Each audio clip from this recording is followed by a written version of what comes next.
بسم الله الرحمن الرحیم. یو ورور پوښتنه کړې ده، وایي ستاسو څخه مې واورېدل چې بیع وفا یا په عامه اصطلاح کې چې ګروي ورته وایي، دا څلور ډوله ده. 3 ډولونه یې جایز دي، 3 ډولونه یې ناجایز دي، 1 ډول یې جایز دی. په دغه اړه که وایي ښه وضاحت راته وکړي ښه به وي.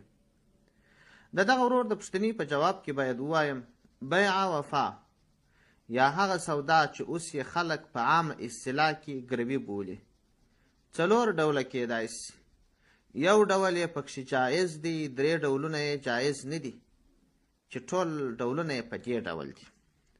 لومړی دا چې د سرای مالک او د پیسو څښتن سره ووایي چې ما او تا به سودا سره کوو په دې شرط چې بیرته به دغه سودا سره ماتوو، یعنی دا چې د سرای مالک ورته ووایي چې هر کله ما پیسې درته راوړې ته به سرای رایله کوې، یا په بل عبارت قطعي بیع وکړي خو د ایجاب او قبول په وخت کې د فسخ شرط کښیږدي، په دغه ډول باندې بیع فاسده ده.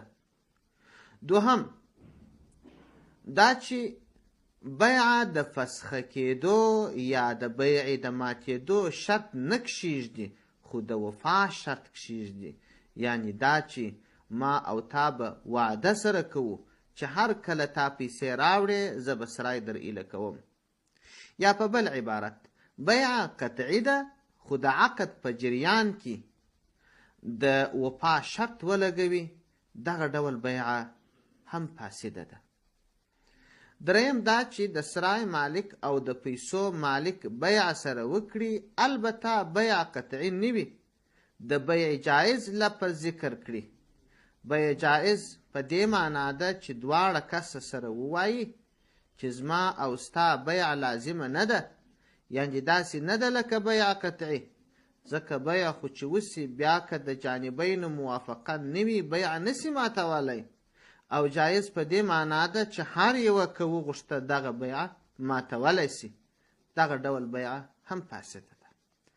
څلورم چې دا یې جایز صورت دی، د سرای مالک او د پیسو مالک د عقد په حالت کې د قطعي بیع عقد وکړي، په دې ډول چې د سرای مالک ورته ووایي چې ما خپل سرای تا ته په بیع قطعي درکړی دی، هیڅ ډول شرط پکښې نشته، د ایجاب او قبول په وخت کې یا د ایجاب او قبول تر مخه فقط دومره خبره سره وکړي چې زه تا ته سرای په بیع قطعي در کوم، د پیسو مالک ورته ووایي زما قبول دی، کله چې ایجاب او قبول خلاصو نو بیا سره ووایي چې دا سودا به ما او تا سره ماتوو، زما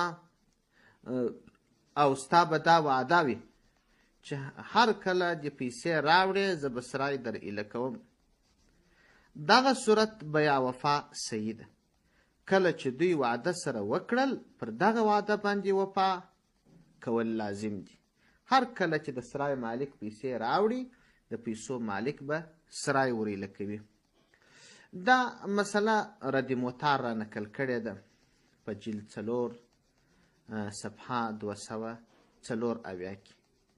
همدا ډول کامیلیه هم په صفحه 83 کې دغه مسله را نقلوي، او